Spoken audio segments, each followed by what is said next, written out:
On the afternoon of April 16th, 1985, at approximately 2:45 p.m., a 43-year-old Central Intelligence Agency officer named Aldrich Ames sat across a table from Sergei Dmitrievich Chuvakin, a mid-level Soviet diplomat, inside a private dining room at the Soviet Embassy at 1125 16th Street Northwest in Washington, D.C.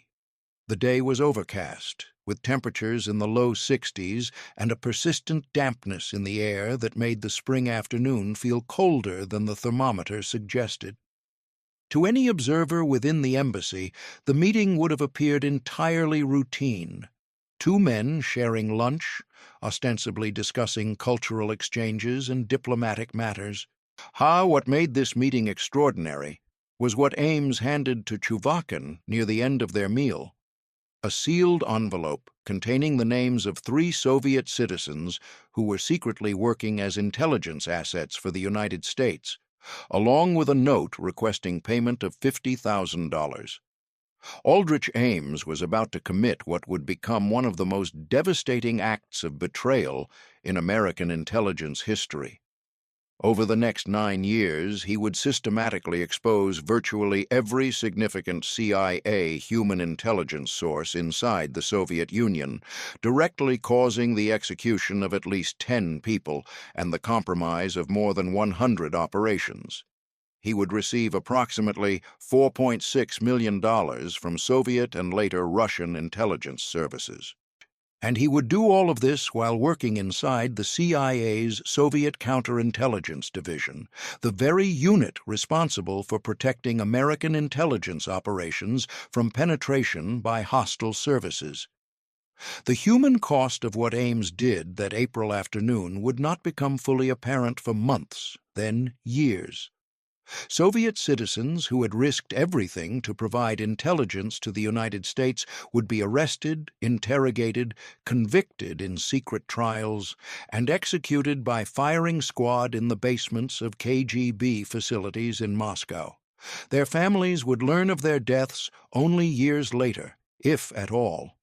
American intelligence operations that had taken decades to build would collapse within weeks, and the CIA would spend nearly a decade trying to understand what had gone wrong, unable to believe that one of their own officers had betrayed them so completely. Before we trace how this betrayal unfolded and how the CIA failed to detect it for nearly 9 years, if you're interested in the documented truth behind Cold War intelligence failures and the human cost of espionage, make sure to subscribe and turn on notifications. We examine these cases every week using declassified records, court transcripts, and verified testimony. Now, let's understand how an ordinary CIA officer with drinking problems and financial troubles became the most damaging mole in American intelligence history. Aldrich Ames had been born on May 26, 1941, in River Falls, Wisconsin, a small town near the Minnesota border. His father, Carlton Cecil Ames, worked for the Central Intelligence Agency as an analyst, specializing in Burma and Southeast Asian affairs, a career that provided a middle-class income but required frequent relocations that disrupted family stability. His mother, Rachel Aldrich Ames, taught high school English and struggled with her husband's absences and his drinking, which became heavier as his CIA career progressed. According to childhood acquaintances interviewed years later by FBI investigators, Rick, as Aldrich was called by everyone who knew him, grew up in his father's shadow, aware of but not fully understanding the secret nature of his father's work, and affected by the family's frequent moves and by tensions in his parents' marriage. Rick attended McLean High School in Virginia after the family settled in the Washington area. His academic record was average, his social life unremarkable. Teachers remembered him as quiet and somewhat withdrawn, more comfortable with books than with peers. He attended the University of Chicago, where he studied history with a minor in theater, graduating in 1962 with grades that were respectable but not distinguished.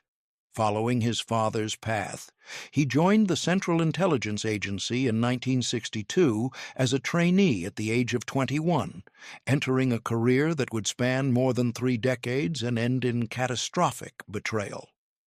His early assignments were clerical: document processing, filing, administrative support for operations officers. This was standard for new CIA employees who lacked advanced degrees or specialized technical skills. In 1965, Ames received his first overseas posting, Ankara, Turkey, where he worked as a case officer attempting to recruit Soviet intelligence officers and officials who might provide information to the United States. This assignment represented a significant step in his career, moving him from administrative support to operational work. According to declassified CIA performance evaluations from this period, Ames demonstrated adequate competence in recruiting operations. He successfully developed at least 2 assets during his 3 years in Ankara, though neither provided intelligence of significant value. The Turkey assignment also revealed problems that would follow Ames throughout his career. He drank heavily, often arriving at the embassy with hangovers that colleagues noticed. His expense reports were sometimes sloppy or late. His supervisor's evaluation, dated March 1969, noted that Ames completed assigned tasks satisfactorily, but showed limited initiative and occasional lapses in judgment, particularly regarding alcohol consumption at social functions where operational discretion was essential. Nevertheless, the evaluation concluded that Ames was suitable for continued operational assignments, a decision that reflected the CIA's generally permissive attitude toward drinking during that era. Ames returned to CIA headquarters in Langley, Virginia in 1969. Over the following decade, he moved through various positions within the Directorate of Operations, the CIA component responsible for human intelligence collection and covert operations. In 1972, at age 31, he married Nancy Jane Segabarth, a fellow CIA employee who worked as a reports officer. The marriage was troubled from the beginning. Both Rick and Nancy drank heavily, a pattern that became more pronounced over time and that contributed to increasing dysfunction in their relationship. According to friends interviewed after Ames's arrest, the couple argued frequently, their home life was chaotic, and both seemed more committed to their CIA careers than to their marriage. In 1981, Ames received an assignment that would prove catastrophic. He was appointed to the CIA's Soviet Counterintelligence Division, specifically to a unit that maintained records of CIA human intelligence operations against the Soviet Union. This position gave him access to information about virtually every Soviet citizen who was secretly providing intelligence to the United States, their true names. In their positions in Soviet government or military structures, the intelligence they were providing, the methods by which they communicated with their CIA handlers, and the operational security measures protecting them. This information represented some of the most sensitive secrets in the American intelligence community, because if the KGB learned these identities, every asset would face arrest and almost certain execution. Ames's access to this information made him extraordinarily valuable to Soviet intelligence, though at that point in 1981 he had not yet made any decision to betray his country. For the next several years, he performed his counterintelligence duties, reviewing operational cables, analyzing security threats, coordinating with FBI counterintelligence officers. His work was competent enough that his supervisors did not question his reliability, though his performance evaluations continued to note problems with alcohol and with what was described as a passive approach to his responsibilities. The unraveling of Rick Ames's life accelerated in 1983. His marriage to Nancy collapsed under the weight of mutual alcoholism, financial pressures, and fundamental incompatibility. They separated in early 1983 and divorced later that year.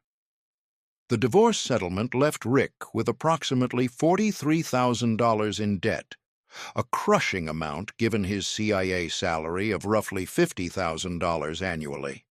He moved into a small apartment in Arlington, Virginia, drank more heavily, and according to colleagues from that period, seemed adrift and demoralized. In August 1983, the CIA assigned Ames to Mexico City, where he would serve as a case officer in the CIA station handling Soviet operations.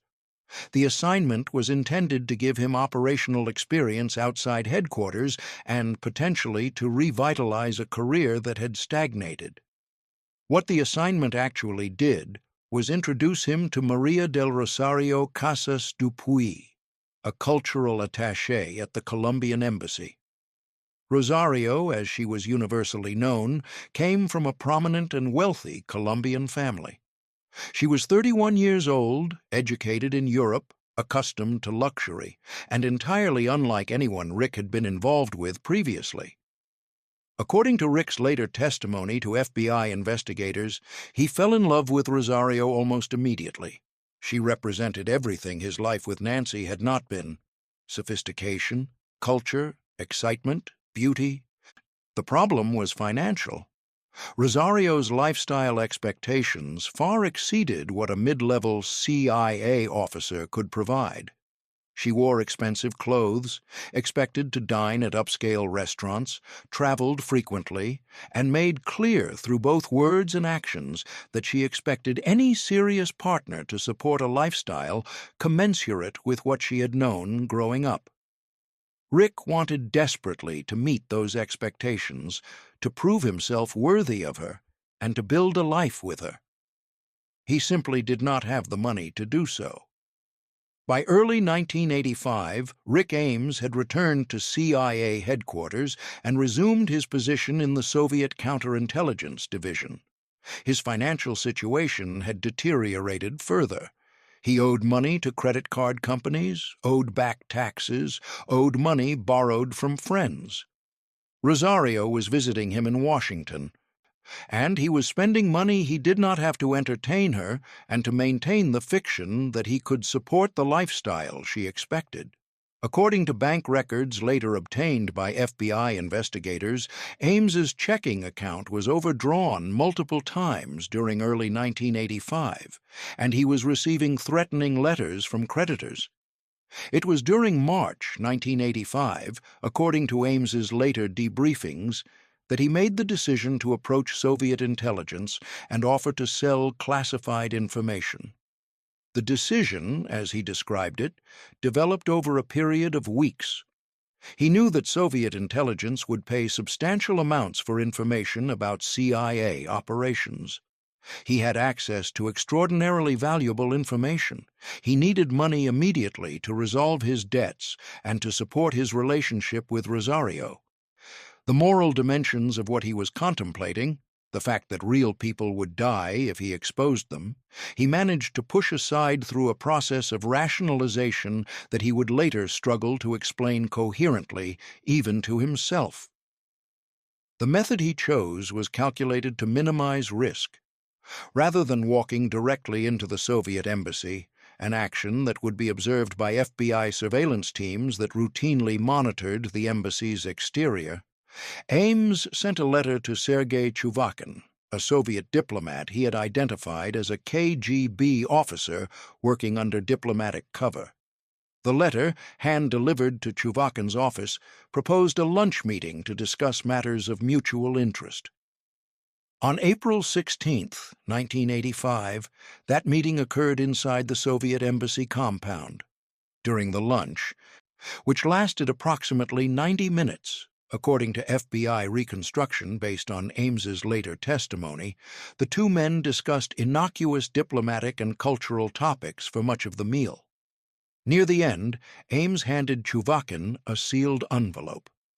Inside were the names of 3 Soviet citizens working as CIA assets: Sergei Motorin and Valery Martinov, both KGB officers stationed at the Soviet embassy in Washington who had been recruited by the FBI and CIA, and a third individual whose identity remains classified.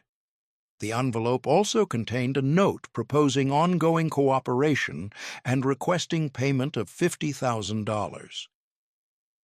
Chuvakin, according to KGB officers who later discussed the case with Western intelligence services, immediately recognized the significance of what Ames had provided. The information was rushed to KGB headquarters in Moscow, where analysts verified its authenticity by comparing it against their own counterintelligence records. The KGB's assessment, completed within 48 hours, according to declassified Russian intelligence accounts, was that they had been approached by a genuine CIA source with access to the most sensitive American intelligence operations. The decision to accept Ames's offer and to pay him was made at the highest levels of the KGB. The payment of $50,000 was arranged through a method designed to protect Ames from detection. According to FBI analysis of Ames's later testimony, the money was deposited in small increments into his bank account over several weeks in late April and early May 1985, structured to avoid triggering banking reporting requirements. Dean Ames received the money and used it to pay his most pressing debts, though the influx of unexplained income should have triggered questions from anyone reviewing his financial records. No such review occurred. Over the next 2 months, Ames prepared a much larger package of information for the KGB.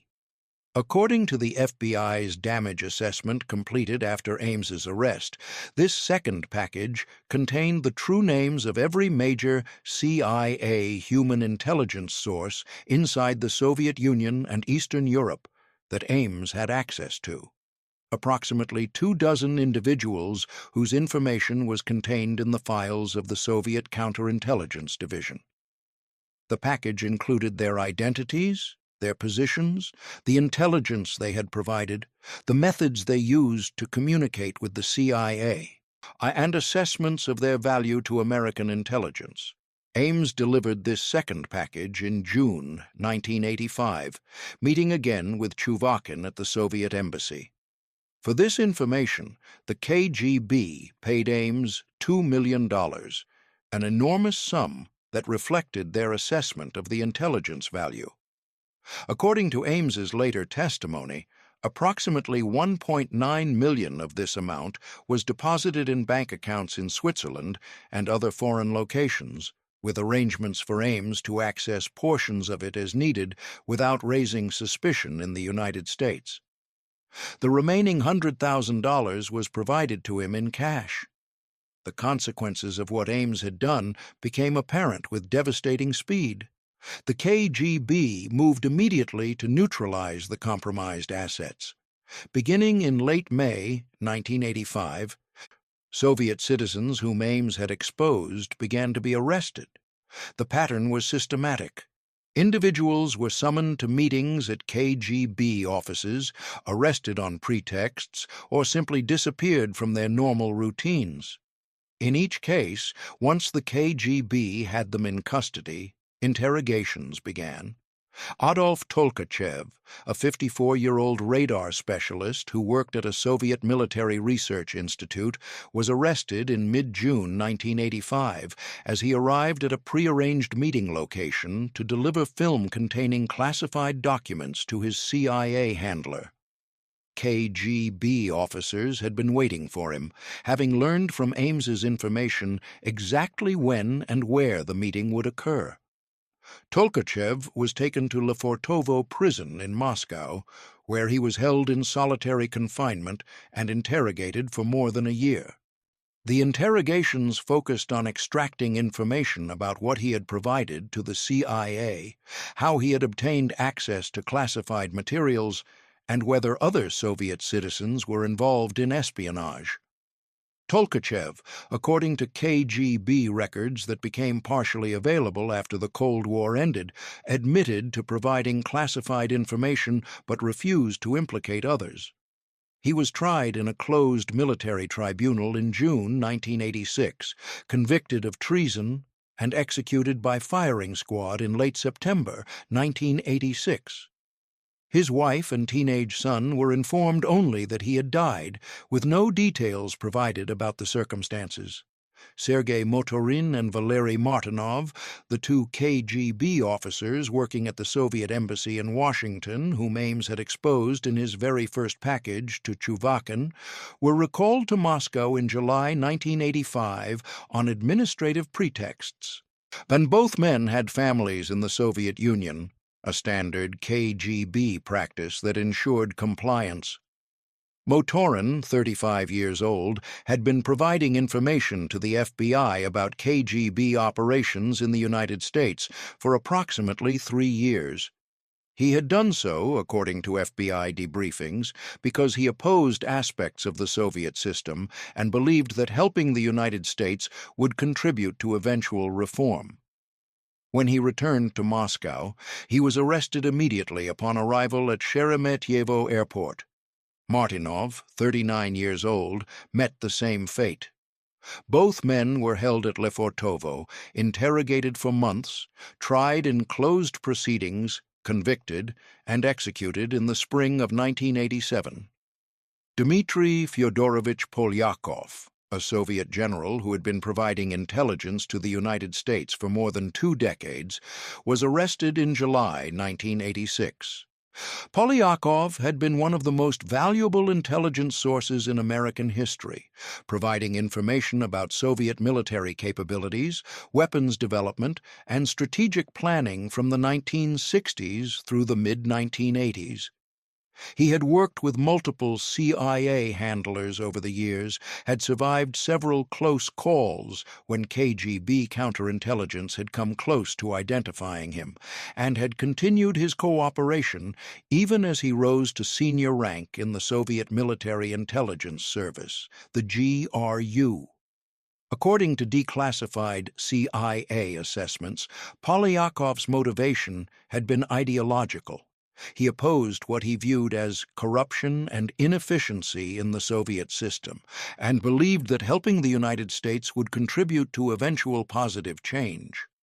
After his arrest, Polyakov was held for nearly 2 years while the KGB conducted exhaustive interrogations, attempting to determine the full extent of what he had provided and to identify any possible co-conspirators.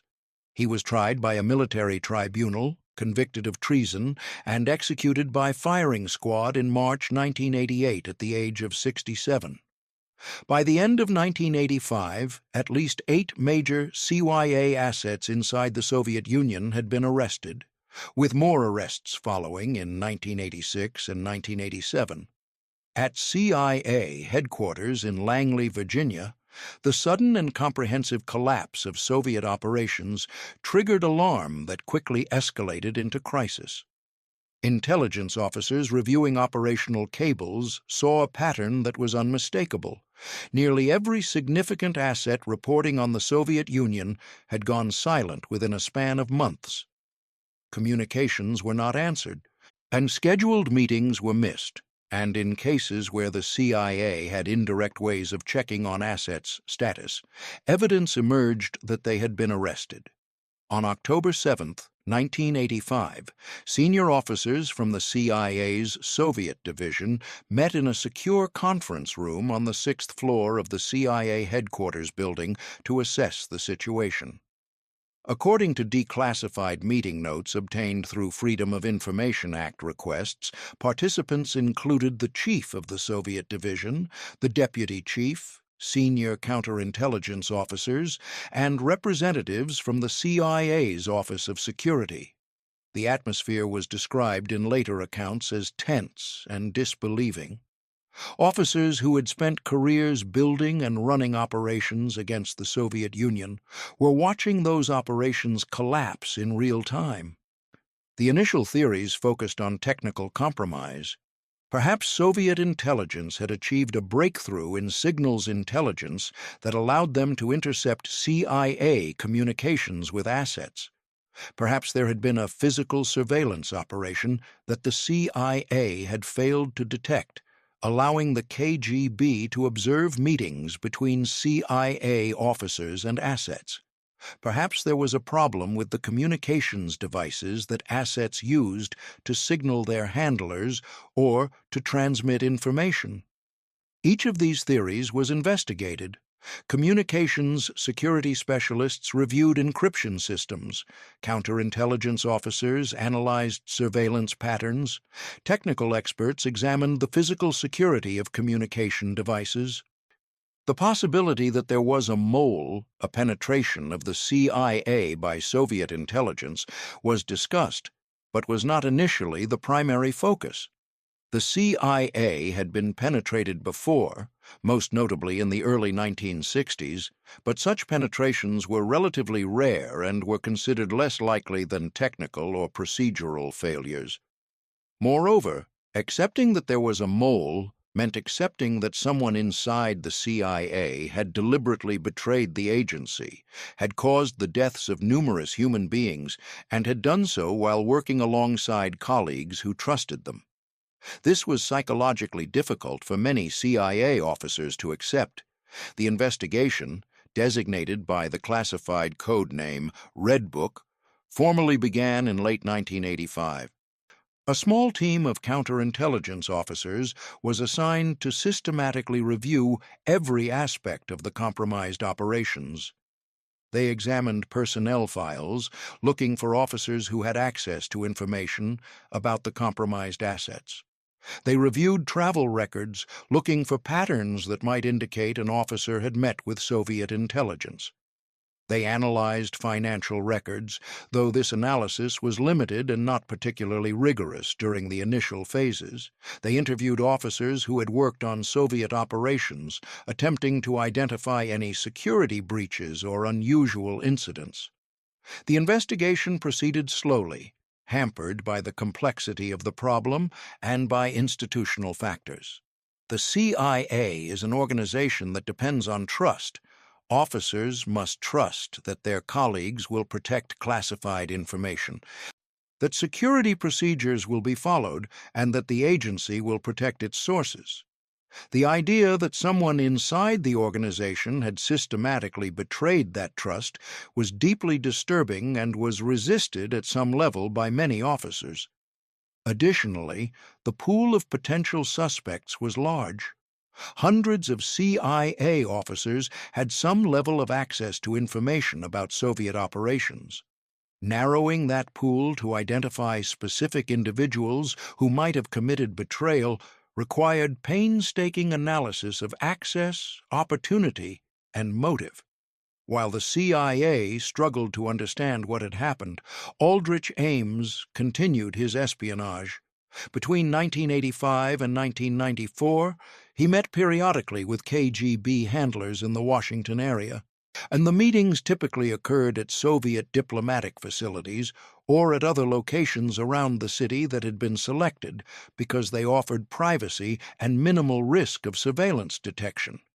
According to FBI analysis, based on Ames's later debriefings, he met with his handlers approximately every 2 or 3 months during the most active periods, receiving additional payments, providing updates on CIA operations, and receiving instructions for future information deliveries. The money Ames received accumulated to staggering amounts. According to FBI financial analysis completed after his arrest, between 1985 and 1994, Ames received approximately $2.7 million that was deposited directly into accounts he could access in the United States, Switzerland, and other locations. An additional $2 million was deposited in accounts in Moscow in his name, held for his eventual defection or retirement. The total of approximately $4.7 million made him the most highly compensated spy in American history up to that point. Ames began spending this money in ways that were conspicuous and that should have triggered serious questions. In 1989, he paid $540,000 in cash for a house at 2512 North Randolph Street in Arlington, Virginia. The house was a substantial two-story colonial in an upscale neighborhood, with a circular driveway, mature trees, and a spacious backyard. The purchase was documented in public records that showed the full cash payment.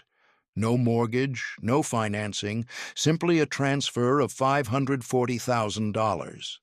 For a CIA officer whose salary at that time was approximately $69,000 per year, this should have been impossible to explain through legitimate means. Ames also purchased a 1992 Jaguar XJ6, a luxury vehicle that cost approximately $42,000. He took expensive foreign trips with Rosario, whom he married in August 1985 in a ceremony in Mexico. He paid cash for home improvements, spent liberally on restaurant meals and entertainment, and generally lived far beyond what his government salary could support. When colleagues noticed his expensive house or car, Ames offered explanations.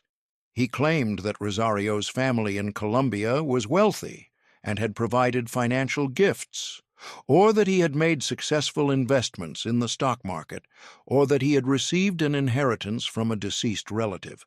These explanations were accepted without serious scrutiny by most people who heard them. The CIA required all employees with security clearances to file annual financial disclosure forms documenting income, assets, debts, and significant expenditures. Ames filed these forms, though according to later analysis by the CIA Inspector General, the forms were incomplete and contained information that should have raised immediate red flags. The problem was that the forms were not reviewed carefully. The CIA's Office of Security was understaffed, overwhelmed with paperwork, and generally focused its limited resources on other priorities rather than on systematic financial monitoring.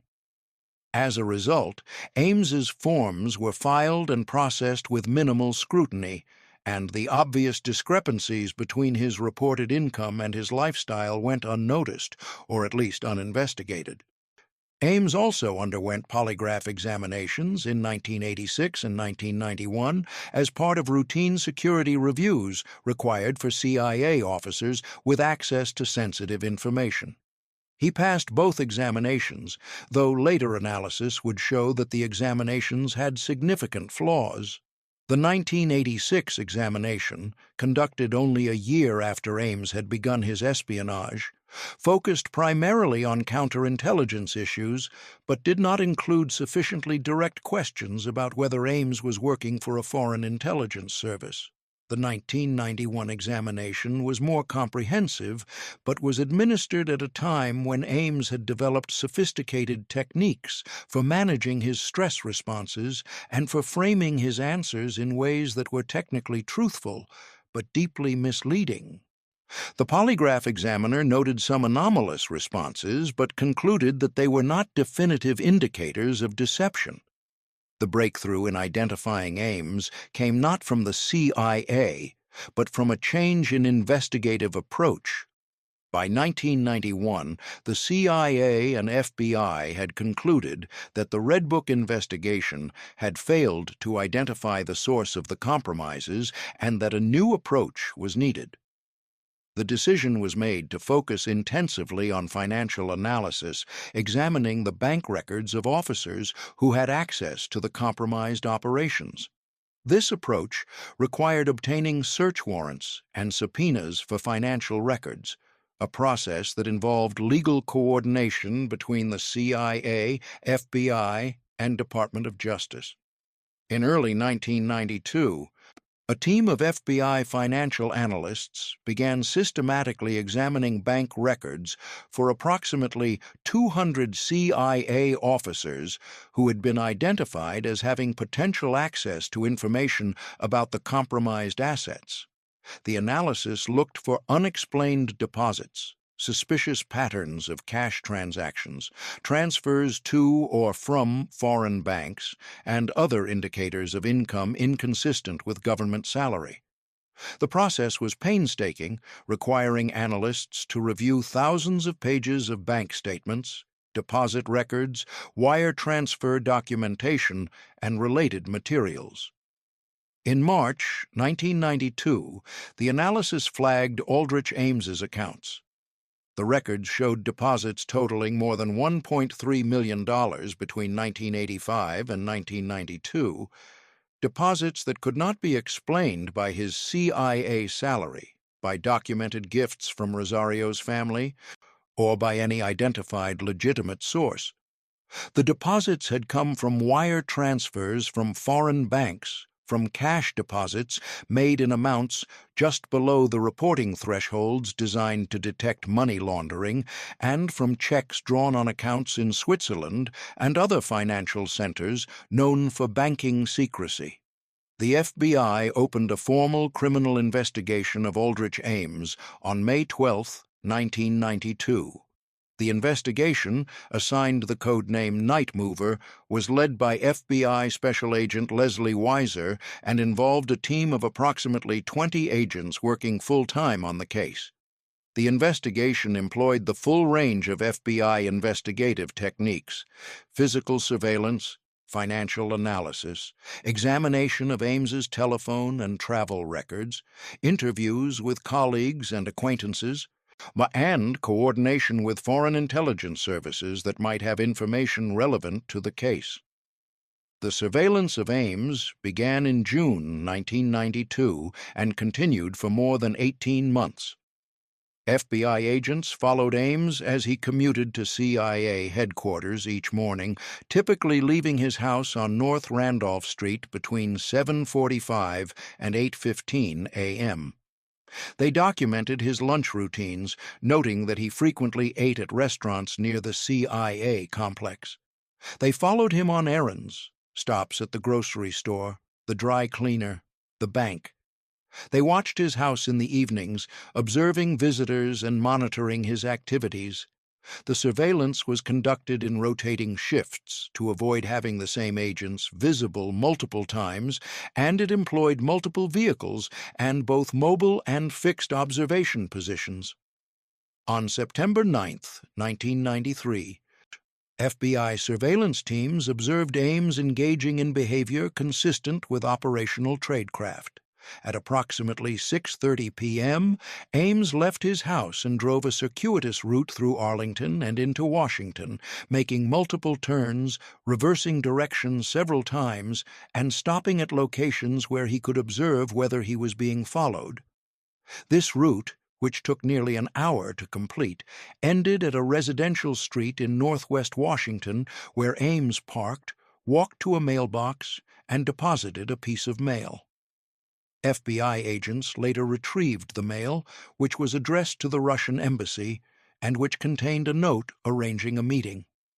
The FBI obtained authorization from the Foreign Intelligence Surveillance Court to conduct a covert search of Ames's house and to install electronic monitoring devices.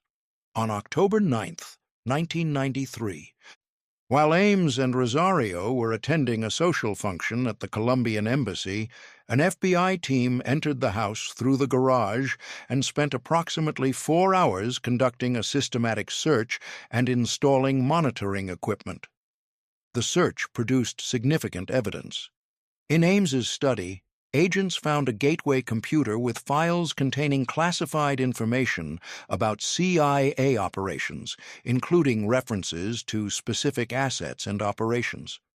On bookshelves, they found documents that appeared to be instructions from his Russian handlers regarding meeting schedules and dead drop locations.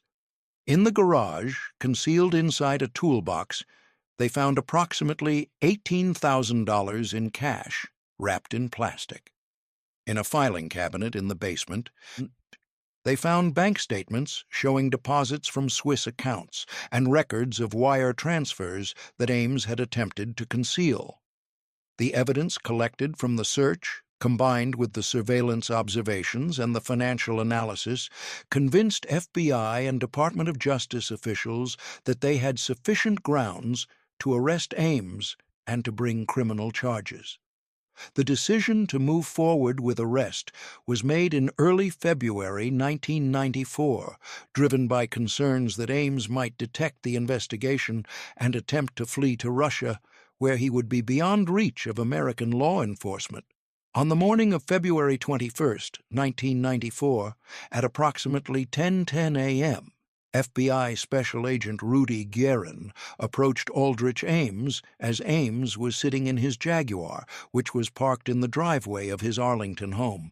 Ames was preparing to drive to CIA headquarters. The weather that morning was cold and overcast, with temperatures in the low 30s and a sharp wind that cut through the suburban neighborhood. Guerin, accompanied by 5 other FBI agents positioned at various points around the property, identified himself and informed Ames that he was under arrest for espionage. According to FBI reports, Ames appeared stunned. His face went pale, and for several seconds he said nothing. Then he asked what the charges were.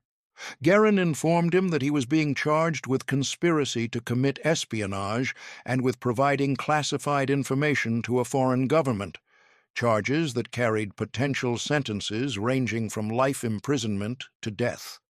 Ames was handcuffed, advised of his constitutional rights, and placed in an FBI vehicle. He said only that he wanted to speak with an attorney. Simultaneously, other FBI agents entered the house and arrested Rosario Ames, who was in the kitchen preparing breakfast. She reacted with visible shock and confusion, asking repeatedly what was happening and insisting there must be some mistake. She was also handcuffed, advised of her rights, and informed that she was being arrested on charges related to conspiracy and tax evasion for her role in helping her husband conceal income from his espionage activities. She was transported separately to FBI headquarters in downtown Washington. The arrests triggered immediate action at CIA headquarters. The Director of Central Intelligence was notified within minutes, and an emergency meeting was convened to assess the damage and to begin the process of notifying affected operations and allied intelligence services. The atmosphere at the CIA that morning was described by officers who were present as one of shock and disbelief, even though the investigation had been ongoing for nearly 2 years and the possibility of Ames's guilt had been discussed. The reality of a senior counterintelligence officer being arrested for espionage was devastating to morale and to the agency's sense of its own competence and security. The subsequent search of Ames's house, conducted under warrant over the following days, produced additional evidence. Agents found files containing notes on upcoming meetings with his Russian handlers, records of past meetings, and copies of classified documents that Ames had removed from CIA headquarters. They found records showing approximately $1.8 million in unexplained deposits to his bank accounts since 1985, along with documentation of the Swiss accounts containing additional funds. They found communications equipment that appeared designed for encrypted messaging. The totality of the evidence left no doubt about Ames's guilt. Aldrich Ames, held at a federal detention facility, initially declined to cooperate with investigators. He exercised his right to remain silent and consulted with his court-appointed attorney, Plato Kacharis, about possible defense strategies. However, prosecutors made clear that the evidence against him was overwhelming and that he faced the possibility of the death penalty if convicted. More significantly, prosecutors indicated that Rosario would face serious charges and a lengthy prison sentence unless Ames cooperated. On April 13, 1994, Ames agreed to plead guilty in exchange for a plea agreement that included several provisions. He would receive a sentence of life imprisonment without possibility of parole, sparing him from potential execution. Rosario would plead guilty to reduced charges of conspiracy and tax evasion and would receive a sentence of no more than 5 years, after which she would be released and deported to Colombia. and Ames would cooperate fully with CIA and FBI debriefings to help assess the damage he had caused and to provide information that might assist in damage control. The debriefings of Aldrich Ames, conducted between April and June 1994 by teams of FBI and CIA officers, provided the most comprehensive account of his espionage activities. According to interview transcripts that were later partially declassified, Ames described in detail how he had approached the KGB in April 1985, what information he had provided over 9 years, how much money he had received, and how he had communicated with his handlers. The information he provided allowed the CIA to complete a damage assessment that documented the full extent of the compromises. According to the CIA damage assessment completed in July 1994 and later summarized in unclassified congressional testimony, Ames had exposed more than 100 CIA operations between 1985 and 1994. He had provided the identities of at least 25 human intelligence sources, at least 10 of whom were executed.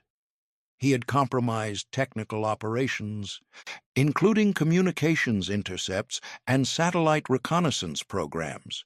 He had provided information about CIA organizational structure, personnel assignments, and operational methods that allowed Soviet and Russian intelligence to understand and counteract CIA activities. The assessment concluded that Ames's betrayal represented the most serious compromise of CIA operations since the agency's founding. The financial aspect of Ames's espionage was particularly striking. According to FBI analysis presented at his sentencing hearing, Ames had received approximately $2.7 million in direct payments between 1985 and 1994, deposited in accounts he could access. An additional $2 million had been deposited in accounts in Moscow in his name, intended for his use if he eventually defected to Russia or retired from the CYA. The total of approximately $4.7 million was far more than any previous American spy had received and reflected the KGB's assessment of the extraordinary value of the information Ames was providing. When asked during his debriefings why he had committed espionage, Ames provided explanations that investigators found inadequate and psychologically revealing. He acknowledged that his primary motivation had been money. He had needed to pay debts and to support a lifestyle that would satisfy Rosario's expectations. He claimed that he had initially intended to provide only limited information, enough to resolve his financial crisis without causing catastrophic damage. But once he had taken the first step, he found himself unable or unwilling to stop. The KGB had immediately recognized his value and had pressured him to continue, on offering increasingly large payments. Over time, he had rationalized that the assets he was exposing had made their own choices to work for American intelligence and had accepted the risks inherent in that choice. When pressed about the executions, about the fact that at least 10 human beings had died directly because of his betrayal, Ames acknowledged that he had known this would likely happen. He claimed he had tried not to think about it, had compartmentalized that knowledge in order to continue functioning in his daily life and his CIA duties. He said that he had told himself the victims bore some responsibility for their own fates because they had chosen to engage in espionage, despite knowing the risks. These rationalizations, which Ames articulated haltingly and with evident discomfort, revealed a man who had constructed elaborate psychological defenses to avoid confronting the moral enormity of what he had done. The formal sentencing hearing for Aldrich Ames took place on April 28, 1994, in the United States District Court for the Eastern District of Virginia in Alexandria. The hearing began at 10 a.m. in a courtroom that was filled with journalists, CIA officers, FBI agents, and family members of some of the executed assets, who had traveled to the United States to witness the proceedings. The morning was mild and sunny, with temperatures in the mid-60s, spring weather that stood in sharp contrast to the somber proceedings inside. The atmosphere was tense and charged with emotion.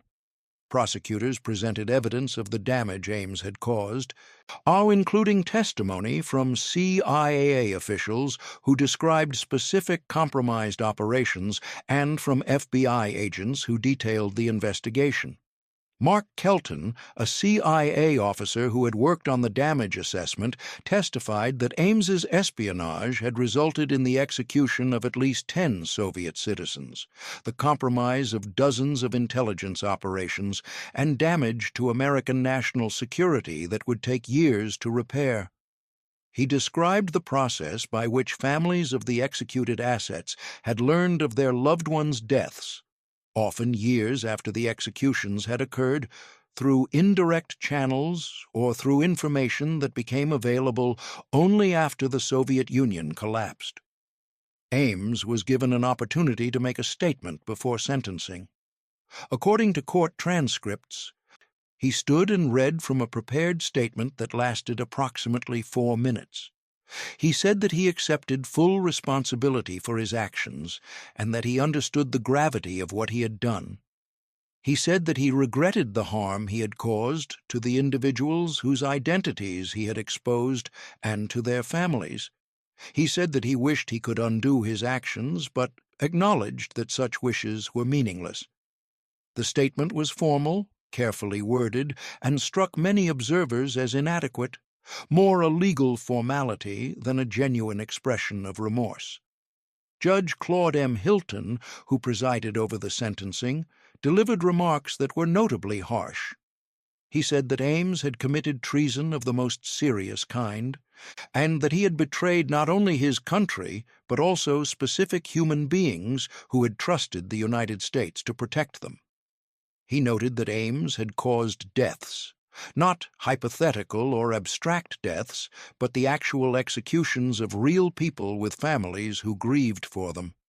He said that Ames had done all of this for money, which made his betrayal even more contemptible.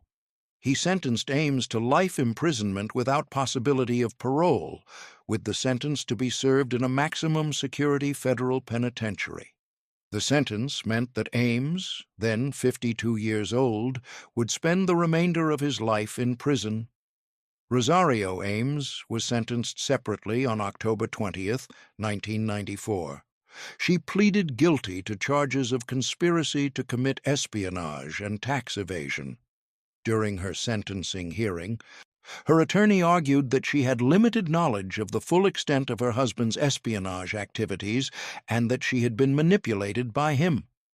Prosecutors acknowledged that the evidence suggested Rosario had known her husband was receiving money from suspicious sources, but that she had not asked questions and had not participated directly in espionage activities. Judge Hilton sentenced her to 63 months in federal prison, to be followed by deportation to Colombia. She served her sentence at the Federal Correctional Institution in Dublin, California, a minimum security facility for women, and was released on February 5, 1999. She was immediately deported to Colombia, where she returned to her family in Bogotá. Aldrich Ames was initially incarcerated at the Federal Correctional Institution in Allenwood, Pennsylvania, so a medium security facility. In 1998, he was transferred to the United States Penitentiary in Terre Haute, Indiana, a high-security facility housing inmates convicted of serious federal crimes, including espionage, organized crime, and terrorism. At Terre Haute, Ames lives in conditions that are secure but not unusually harsh by federal prison standards. He is housed in a single cell, has access to the prison library and limited educational programs, and is permitted monitored telephone calls and visits from approved family members.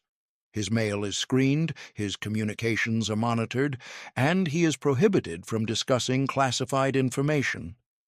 The families of the people Ames betrayed experienced losses that extended far beyond the deaths themselves.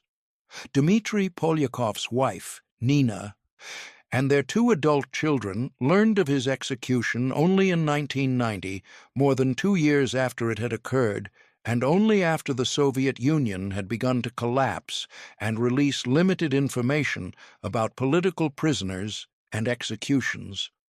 According to accounts published after the Cold War ended, Nina had spent those 2 years not knowing whether her husband was alive or dead, imprisoned or executed. When she learned the truth, she also learned that her husband had been working for American intelligence, information that both explained his execution and added layers of complexity to her grief and anger. The knowledge that her husband had been betrayed by an American intelligence officer who sold his identity for money added bitterness to her loss. Nina Polyakov died in 1998 at the age of 74, having lived the last 12 years of her life, carrying the weight of her husband's secret life and betrayed death. Adolf Tolkachev's wife, Natalia, and their teenage son, Oleg, experienced a similar trajectory. After Adolf's arrest in mid-June 1985, they were not told where he was being held or what charges he faced. Natalia lost her job, a common practice for families of accused traitors in the Soviet system. Oleg faced harassment at school and was denied admission to the university he had hoped to attend. They lived in a small apartment in Moscow under constant surveillance, not knowing Adolf's fate. They learned of his execution in late 1986, months after it had occurred, through an official notification that provided no details. Years later, after the Soviet collapse, Oleg gave interviews to Western journalists in which he described his father as a man of principle who had opposed corruption in the Soviet system and who had believed he was helping to prevent miscalculation and war. His father's death, he said, had accomplished nothing except to destroy their family. Oleg emigrated to the United States in 2001, where he worked as an engineer until his death in 2015. He never married and, according to friends who knew him, never fully recovered from the trauma of his father's arrest and execution. The families of Sergei Motorin and Valery Martinov, the two KGB officers who had been exposed in Ames's very first package to Soviet intelligence, faced not only grief but also stigma. In the KGB culture, officers who betrayed the service were viewed with particular contempt, and their families were often treated as complicit, or at least as having failed to detect and prevent the betrayal. Motorin's wife and two young children were questioned repeatedly by KGB investigators, trying to determine whether they had known about Motorin's cooperation with American intelligence. They were moved from their Moscow apartment to less desirable housing and faced social ostracism. Martinov's wife and 3 children experienced similar treatment. Both families eventually emigrated from Russia in the mid-1990s after the Soviet collapse made it possible to leave, seeking to escape the stigma and to build new lives elsewhere. Motorin's widow, Svetlana, resettled in Germany, where she lived quietly until her death in 2012.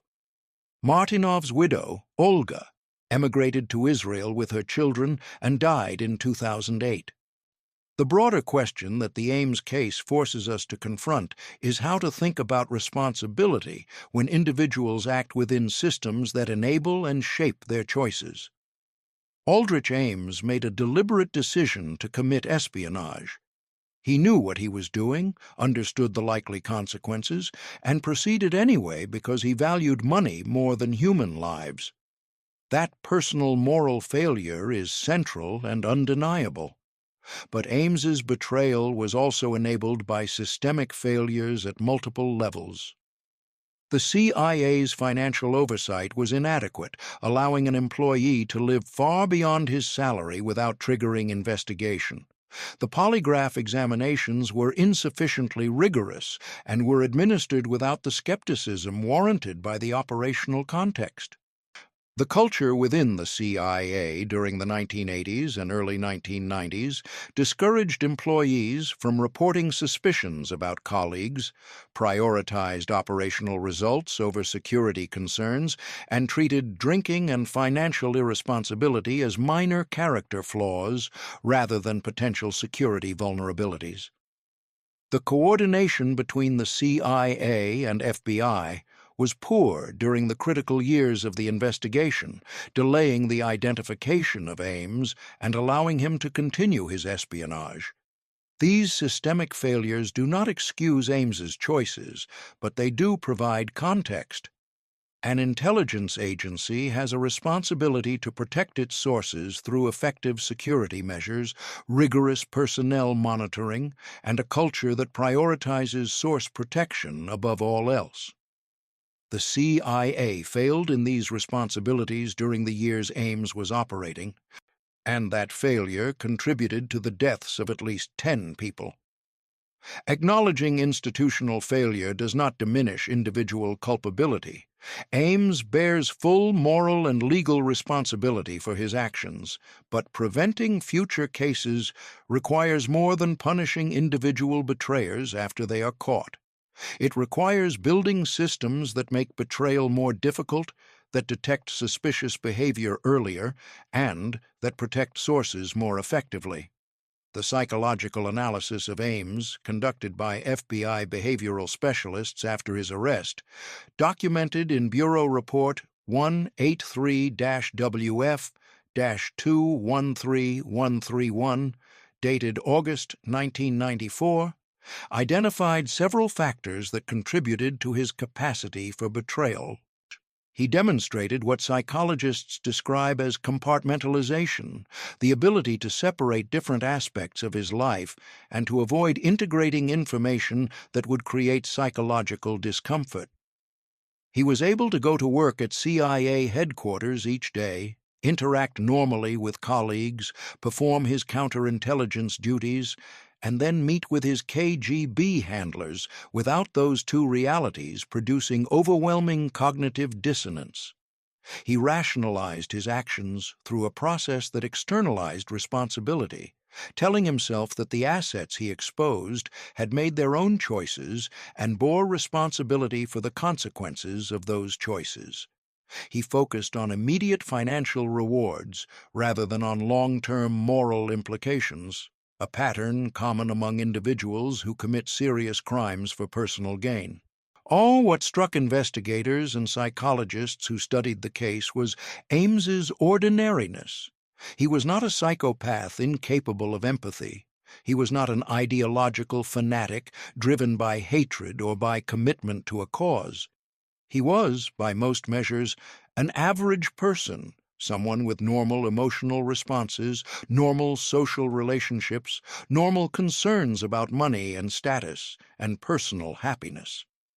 The implication is unsettling. The capacity for devastating betrayal is not limited to exceptional individuals. Under the right combination of financial pressure, opportunity, and rationalization, many people might be capable of making similar choices. This makes preventing such betrayals both more important and more difficult, because it suggests that effective security requires not just identifying obviously problematic individuals, but also building systems that reduce the vulnerabilities inherent in human nature itself. From the Russian perspective, the Ames case represented a significant intelligence success.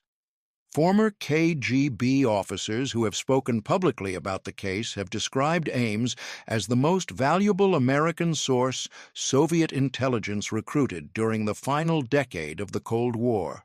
The information he provided allowed the KGB to neutralize CIA operations, to understand American intelligence collection priorities and methods, and to protect Soviet intelligence operations from compromise.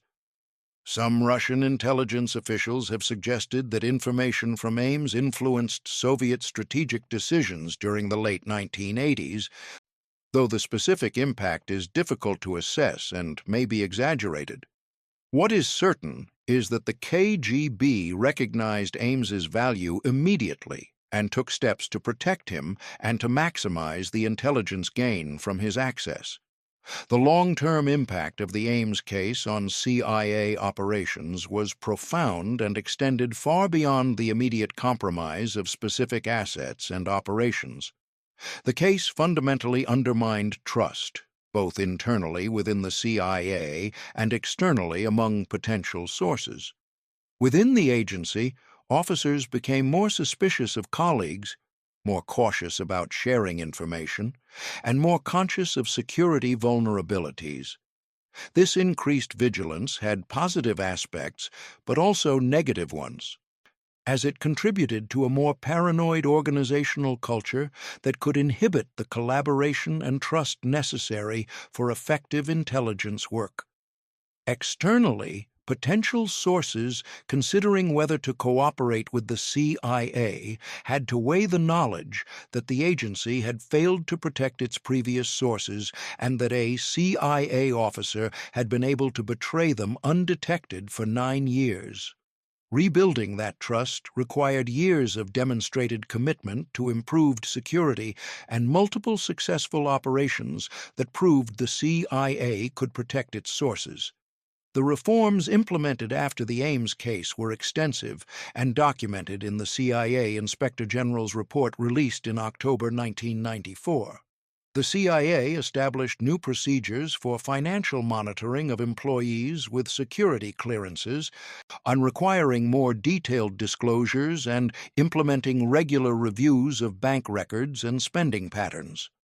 Polygraph examinations were made more frequent and more sophisticated, with questions designed to probe financial irregularities and unexplained contacts with foreign nationals. Counterintelligence training was expanded and made mandatory for all employees with access to sensitive information. The CIA's Office of Security was expanded and given additional resources to conduct more rigorous personnel security investigations. Cultural changes were encouraged to make it more acceptable for employees to report suspicious behavior by colleagues without fear of retaliation or of being labeled as paranoid. The effectiveness of these reforms has been debated. Some intelligence professionals argue that the changes significantly improved security and made the CIA more resistant to penetration. Others point to the Robert Hanssen case at the FBI, discovered in 2001, as evidence that fundamental vulnerabilities remain. Hanssen, an FBI counterintelligence officer, had been spying for Soviet and Russian intelligence since 1979, before Ames began his espionage, and had continued for more than 20 years, causing damage comparable to what Ames had caused. The fact that Hanssen operated undetected for so long, despite all the lessons supposedly learned from the Ames case, suggested that the problem of insider threats in intelligence agencies remains extraordinarily difficult to solve. Aldrich Ames is now 83 years old. He has spent more than 30 years in federal prison at the United States Penitentiary in Terre Haute, Indiana, where he will remain until his death. In occasional interviews granted to journalists and researchers studying espionage, Ames has reflected on his life and his choices. In a 2019 interview conducted by telephone from prison, he described his daily routine. Waking at 6 a.m., breakfast in the dining hall, mornings spent reading in the prison library, afternoons sometimes working in the prison workshop, assembling products for government contracts, evenings in his cell, reading or writing letters. He said that he thinks about the people who died because of him, that he carries awareness of those deaths constantly. Observers have debated whether this constitutes genuine remorse or simply acknowledgement of an uncomfortable fact. When asked what he would say to the families of the people he betrayed, Ames was silent for nearly 15 seconds before responding that there was nothing he could say that would matter, that words could not undo what had been done or restore what had been lost. When asked whether the money had been worth it, whether the $4.7 million he received justified the consequences, he said that the question assumed a rational calculation that had not existed, that he had not thought in those terms when he made his choices. He said that financial need had created desperation, that opportunity had created temptation, and that rationalization had allowed him to act despite knowing better. He said that he had destroyed his own life along with the lives of others, and that he would die in prison having accomplished nothing except causing harm. The photograph of Aldrich Ames that has become iconic, his booking photograph taken by the FBI on February 21, 1994, shows a middle-aged man with thinning gray hair, glasses, wearing a white shirt and tie, looking directly at the camera with an expression that suggests more resignation than defiance. He looks like an accountant or a bureaucrat, someone who might work in any office in any government agency. There is nothing in the photograph that suggests what he had done, or that explains how an apparently ordinary person could cause such extraordinary damage. That ordinariness is perhaps the most unsettling aspect of the case, the fact that devastating betrayal can look, in frozen moments captured on film, exactly like everyday mundane existence. The moral complexity of the Ames case does not lie in any ambiguity about whether what he did was wrong. It was clearly and absolutely wrong. The complexity lies in the broader questions about systems, incentives, and human nature. How do we build institutions that can protect against insider threats when those threats come from trusted employees with legitimate access? How do we balance operational effectiveness with security when excessive security measures can inhibit the very activities that intelligence agencies exist to perform? How do we acknowledge systemic failures without using those failures to excuse individual choices? These questions have no simple answers, and the Ames case illustrates why they remain urgent.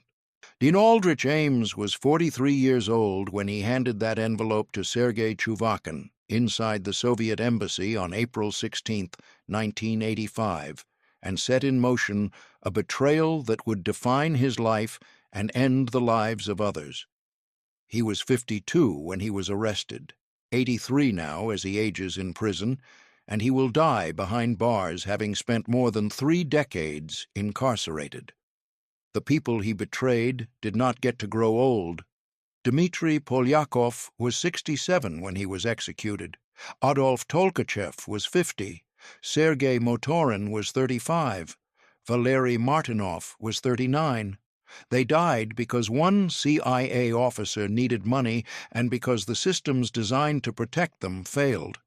That failure, and the deaths it caused, remain the enduring legacy of a case that revealed how fragile trust is, how devastating betrayal can be, and how difficult it is to protect people who risk everything in service of something they believe is larger than themselves.